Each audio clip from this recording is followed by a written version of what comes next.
नमस्कार. आजच्या व्हिडिओमध्ये मी तुम्हाला दत्त जयंती कशी साजरी करावी आणि दत्त जयंतीची पूजा कशी करायची आणि कोणत्या वस्तू दान करायला पाहिजे ते सांगणार आहे. पण त्याआधी तुम्ही चॅनलवरती नवीन असाल तर चॅनलला लाईक करा आणि सबस्क्राईब देखील करा. कमेंटमध्ये श्री स्वामी समर्थ किंवा दिगंबरा दिगंबरा श्रीपाद वल्लभ दिगंबरा लिहायला विसरू नका. दत्तगुरूंच्या उपासनेने सर्व सांसारिक अडचणी दूर होतात आणि जीवनात प्रगतीचा मार्ग सुकर होतो असं म्हणतात. दत्त जयंतीला दत्ततत्व हजार पटीने पृथ्वीवर कार्यरत असतं आणि म्हणूनच दत्त जयंतीला दत्तगुरूंच्या कृपेचा लाभ अवश्य घ्यावा असंही सांगितलं जातं. तुम्हालाही दत्तगुरूंच्या कृपेचा लाभ घ्यायचा असेल तर दत्त जयंती अवश्य साजरी करा. यंदा दत्त जयंती 14 डिसेंबर 2024 ला आहे. पण दत्त जयंती साजरी करायची म्हणजे नक्की काय करायचं या दिवशी हे जर तुम्हाला माहित नसेल तर हा व्हिडिओ शेवटपर्यंत नक्की ऐका. दत्त जयंती हा सण मार्गशीर्ष पौर्णिमेला साजरा केला जातो. या दिवशी दत्तगुरूंचा जन्म झाला होता. दत्तगुरू म्हणजेच ब्रह्मा विष्णू महेश या त्रिमूर्तीचा एक रूप आहे.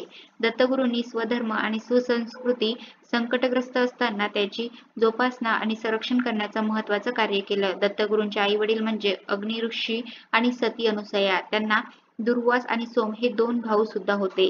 सत्व रज तम या त्रिगुणांचे प्रतीक म्हणजे त्रिमूर्ती दत्तगुरू मानले जातात. दत्ताची उपासना करण्याचे 3 प्रकार सांगण्यात येतात. दत्त गुरुमंत्राचे अथवा गायत्री मंत्राचे स्मरण किंवा श्री गुरुचरित्र ग्रंथाचे पारायण करूनही उपासना केली जाते. दत्त जयंतीच्या आधी दत्त नवरात्र सुरू होते. तेव्हाच या पारायणाला सुरुवात होते. जर पारायण करणं शक्य झालं नसेल तर दत्त जयंतीला श्री गुरुचरित्राचा एखादा अध्याय वाचला तरी सुद्धा चालेल. आता बघूया दत्त जयंती पूजा कशी करावी. दत्त जयंतीच्या दिवशी सकाळी लवकर उठावं, स्नान उरकून मग दत्तगुरूंची पूजा करावी. तुमच्या घरात दत्तगुरूंची मूर्ती असेल किंवा प्रतिमा असेल तर तिचे पंचोपचारे पूजा करावी. दत्तगुरूंची पूजा करत असताना दत्तगुरूंना पिवळी झेंडूची फुलं नक्की अर्पण करावी. त्याचबरोबर दत्तगुरूंना अत्तर आवडते तेही लावावे. दत्तगुरूंसाठी चंदन, केवडा, चमेली, जाई, अंबर यापैकी कुठली तरी एक उत्पत्ती लावावी. दत्तगुरूंना नेहमी पिवळे किंवा केशरी वस्त्र अर्पण करावे.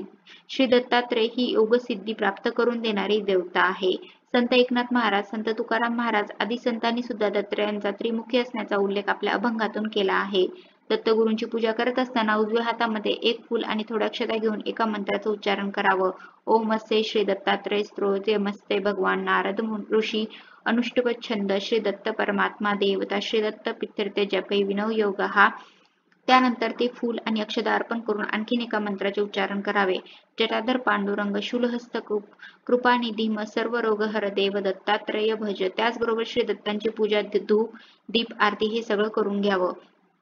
त्याचबरोबर दत्तगुरूंचा एक मंत्र आहे त्याचाही जप करावा. मंत्र असा आहे ओम द्रा दत्तात्रेयाय नमः.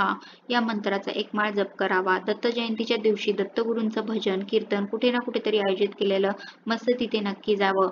दत्त मंदिरात जाऊन दत्तगुरूंचं दर्शन घ्यावं. भजन कीर्तनामध्ये सहभागी व्हावं. दत्तगुरूंना सुट्टवंड्याचा प्रसाद दाखवून भक्तांमध्ये त्याचं वाटप करावं. दत्तगुरूंना मी मगाशी म्हटलं तसं पिवळी फुलं आणि पिवळ्या रंगाची मिठाई अर्पित करावी.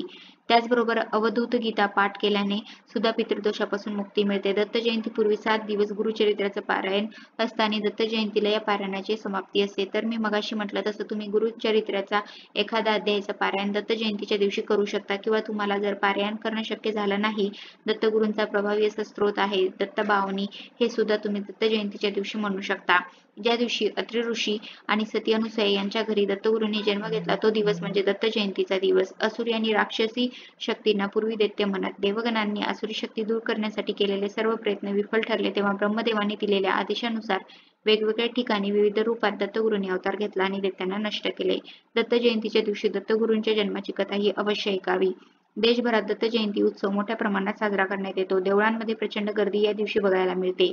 उत्सवापूर्वी 7 दिवस भजन, पूजन, कीर्तने, गुरुचरित्र सप्ताह सगळीकडे पाहायला मिळतो. या दिवशी अन्न भंडारे घातली जातात, पालख्या निघतात. दत्त जयंती हा दिवस खूप महत्त्वाचा आहे कारण या दिवशी दत्ततत्व 1000 पटीने अधिक असं पृथ्वीवर कार्यरत असतं. त्यामुळे दत्तगुरूंची या दिवशी मनोभावे सेवा केली असता त्याचा लाभ निश्चितच होतो.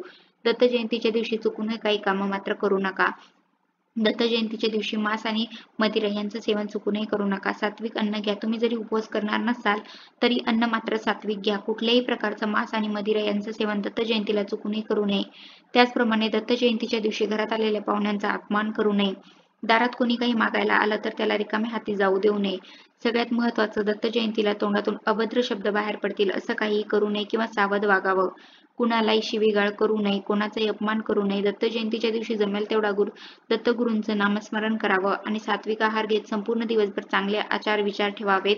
दत्त जयंतीला दत्तगुरूची कृपा व्हावी यासाठी तुम्ही अन्नदान करू शकता, वस्त्रदान करू शकता. गोरगरिबांना ज्याची गरज असेल त्या वस्तूचं दान दत्त जयंतीला अवश्य करावं. त्याचबरोबर औदुंबर वृक्षामध्ये दत्तगुरू वास करतात, त्यामुळे औदुंबर वृक्षाचंही दर्शन या दिवशी अवश्य घ्यावं. दत्तस्तुती या दत्तस्त्रोताचं दत्त जयंतीच्या दिवशी तुम्ही पठण करू शकता किंवा गुरुलीला, अमृत, गुरुगीता यासारख्या पोथीचं वाचन ही दत्त जयंतीच्या दिवशी तुम्ही करू शकता. अगदी सगळंच करायला जमणार नाही, पण त्यातली एक गोष्ट जरी तुम्हाला करायला जमली तरी सुद्धा दत्तगुरूंच्या कृपेचा अनुभव येऊन तुम्हाला मनशांतीचाही अनुभव येईल. दत्त जयंतीच्या दिवशी ज्या वस्तू दान करायच्या आहेत त्या कशा दान करायच्या आहेत तर पिवळी चण्याची डाळ, पिवळी मुगाची डाळ, पिवळी केळी, पिवळी मोहरी, पिवळी फुलं, पिवळे गंध, पिवळ्या रंगाचा भोपळा, पिवळे वस्त्र, पिवळे हळकुंड, पिवळे केलेले जानवे, हळद कुंकवातील हळद, पिवळ्या अक्षदा या प्रकारे सगळ्या पिवळ्या वस्तू दान करायच्या आहेत. पिवळ्या वस्तू दान करण्याचं दत्त जयंतीला महत्त्व आहे, कारण पिवळा रंग हा दत्तगुरूंचा प्रिय असा रंग आहे.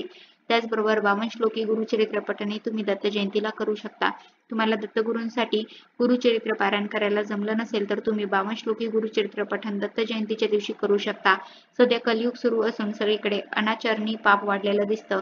समाज सात्विकतेकडून परावृत्त होत चाललेला दिसतो. यासाठी स्वतःची सात्विकता वाढवणं आवश्यक आहे आणि स्वतःची सात्विकता वाढवण्यासाठीच स्वसाधना अनिवार्य आहे. स्वतः साधना केल्यानंतर समाजालाही साधना करण्यासाठी आपण प्रेरित करू शकतो.